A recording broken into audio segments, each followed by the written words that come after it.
திருவண்ணாமலை அண்ணாமலையார் கோயிலில் பக்தர்கள் தடுப்புகளை உடைத்து சாமி தரிசனம் செய்ய சென்றதால் பரபரப்பு ஏற்பட்டது. வைகாசி மாத பௌர்ணமியையொட்டி அண்ணாமலையார் கோயில் கிரிவல பாதையில் லட்சக்கணக்கான பக்தர்கள் விடிய விடிய கிரிவலம் வந்து அண்ணாமலையரை வழிபாடு செய்தனர். அம்மணியம்மன் கோபுர பகுதியில் போதுமான போலீசார் இல்லாததால் பக்தர்கள் தடுப்புகளை உடைத்துக் கொண்டு சாமி தரிசனம் செய்ய சென்றனர். இதனால் பெண்கள், குழந்தைகள், முதியவர்கள் உள்ளிட்டோர் பாதிக்கப்பட்டனர்.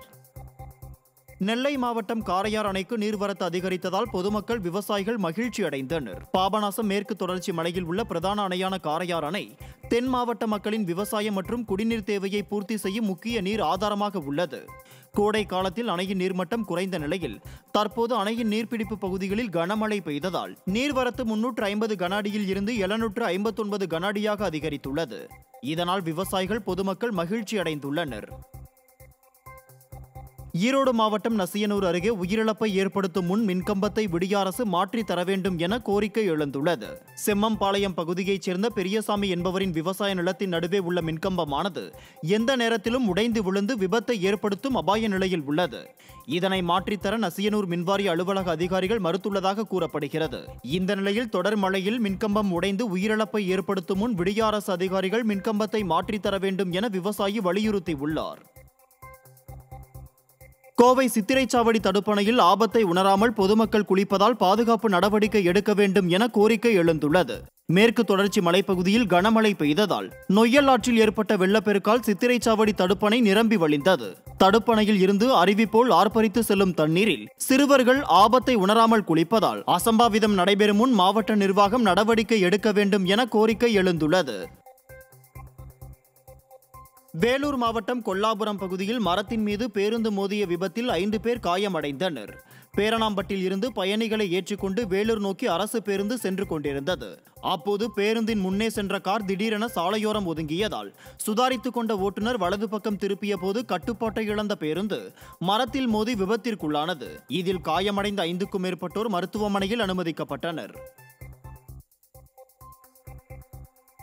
கன்னியாகுமரி மாவட்டம் ஞாலம் பள்ளிக்கொண்டான் தடுப்பணையில் கனமழையால் வெள்ளப்பெருக்கு ஏற்பட்டுள்ளது. கன்னியாகுமரியில் மழையோடு சேர்த்து சூறைக்காற்று வீசியதால் கடற்கரை பகுதியில் குளம் போல தண்ணீர் தேங்கி உள்ளது. இந்த நிலையில் ஞாலம் பகுதியில் உள்ள பள்ளிக்கொண்டான் தடுப்பணையில் வெள்ளம் கரை புரண்டு ஓடுகிறது. இதனால் ஆற்றின் கரையோரம் பொதுமக்கள் செல்ல வேண்டாம் என்று அறிவுறுத்தப்பட்டுள்ளது. ஆனைவாரி நீர்வீழ்ச்சிக்கு தண்ணீர் வரத்து அதிகரித்ததால் சுற்றுலா பயணிகளுக்கு அனுமதி மறுக்கப்பட்டுள்ளது. சேலம் மாவட்டம் கல்வராயன் மலைப்பகுதிகளில் தொடர்ந்து பெய்து வரும் கனமழையால் முட்டல் கிராமத்தில் உள்ள ஆனைவாரி நீர்வீழ்ச்சிக்கு நீர்வரத்து அதிகரித்துள்ளது. நீர்வரத்து அதிகரிப்பால் முட்டல் ஏரி, பூங்கா மற்றும் ஆனைவாரி நீர்வீழ்ச்சி ஆகிய அனைத்தும் மறு உத்தரவு வரும் வரை தற்காலிகமாக மூடப்படுவதாக வனத்துறையினர் தெரிவித்திருக்கின்றனர். 5வது நாளாக அனுமதி மறுக்கப்பட்டதால் சுற்றுலா பயணிகள் ஏமாற்றமடைந்தனர். ஈரோடு மாவட்டம் தாளவாடி அருகே மழைநீர் செல்ல வடிகால்கள் இல்லாததால் சாலைகளில் கழிவுநீர் தேங்கி பொதுமக்கள் கடும் அவதிக்குள்ளாகி உள்ளனர். நொய்த்தாளபுரம் ஊராட்சியில் மழைநீர் செல்ல சரியான வடிகால் இல்லாததாலும் கழிவுநீர் சாலைகளில் தேங்கி நிற்பதாலும் துர்நாற்றம் வீசுவதாக பொதுமக்கள் குற்றம் சாட்டினர். இதனால் நோய் தொற்று ஏற்படும் அபாயம் உள்ளதால் சம்பந்தப்பட்ட விடிய அரசு அதிகாரிகள் உடனடியாக நடவடிக்கை எடுக்க வேண்டும் என வலியுறுத்தினர். ராமநாதபுரம் மாவட்டம் ஏர்வாடி தர்கா வாசலில் உள்ள ஆக்கிரமிப்பு கடைகளை அகற்ற பொதுமக்கள் கோரிக்கை விடுத்துள்ளனர். ஏர்வாடி தர்காவில் மத நல்லிணக்கத்திற்காக ஆண்டுதோறும் நடைபெறும் சந்தனக்கூடு விழாவில் பாரம்பரிய இனிப்பு பண்டங்கள் விற்கப்படுவது வழக்கம். அந்த வகையில் தற்காலிக கடைகள் அமைக்க ஊராட்சி நிர்வாகம் சட்டவிரோதமாக அனுமதி வழங்கி இருப்பதாக யாத்ரீகர்களும் பொதுமக்களும் குற்றம் சாட்டுகின்றனர்.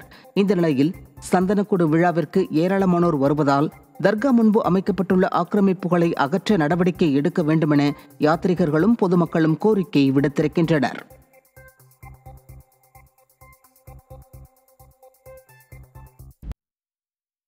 கடலூர் மாவட்டம் வீராணம் ஏரியில் கிழக்கு பகுதி திருச்சின்னபுரம் கிராமத்திற்கும் மேற்கு பகுதி சித்தமல்லி கிராமத்திற்கும் இடையே ஏரியில் தற்காலிக வழியாக 20க்கும் மேற்பட்ட கிராம மக்கள் பயன்படுத்தி வந்த வழித்தடம் மறைக்கப்பட்டதால் வாகன ஓட்டிகள், கிராம மக்கள் அவதியடைந்துள்ளனர். பொதுப்பணித்துறை அதிகாரிகள் தற்காலிக வழியை மறைத்து ஆழமாக பள்ளம் வெட்டியுள்ளனர். பொதுப்பணித்துறை அதிகாரிகள் தற்காலிக வழித்தடத்தை மறைப்பதில் காட்டும் அக்கறையையும் வேகத்தையும் வீராணம் ஏரியை தூர்வாருவதில் காட்டலாமே என பொதுமக்கள் வேதனை தெரிவித்திருக்கின்றனர். சித்தமல்லிருந்து இந்த பக்கம் திருச்சினபுரம் வரதுக்கு எங்களுக்கு 3 கிலோமீட்டர்னா சரியா இருக்கும். 10 நிமிஷத்துல வந்து போயிடலாம். அது சிதம்பரம் ஹாஸ்பிட்டலுக்கு போகிறதுக்கு, மற்றபடி காட்டுமன்னார் வட்டாட்சியர் அலுவலகம், மணியார் இவங்கெல்லாம் தொடர்பு கொள்வது எங்களுக்கு ஈஸியாக இருக்கும். இதே இப்போ இந்த பாதை இல்லைன்னா நாங்கள் பாப்பாக்குடி குடிக்காடு வழியாக சுற்றி வரணும் 15 கிலோமீட்டர் வரணும். அப்படி வரணுனாக்கா எங்களுக்கு 1.5 மணி நேரம் நான் ட்ராவல் பண்ணணும். மழை நாளில் தான் தண்ணி வந்தால் இது நிரம்பும். மழை பெய்யலைனாக்கா இது காலியாக தான் இருக்கும் இந்த இடம். அந்த நேரத்தில் தான் நாங்கள் பயன்படுத்திட்டு இருக்கோம். இதே இந்த பொதுப்பணித்துறையில் இப்போ தற்காலிகமாக இந்த பாதையை வெட்டி வச்சுருக்காங்க. செங்கல்பட்டு மாவட்டம் மதுராந்தகத்தை அடுத்த வள்ளிபுரம் தடுப்பணையில் சேர்ந்துள்ள ஆற்று மணலை அகற்ற விவசாயிகள் கோரிக்கையை விடுத்துள்ளனர்.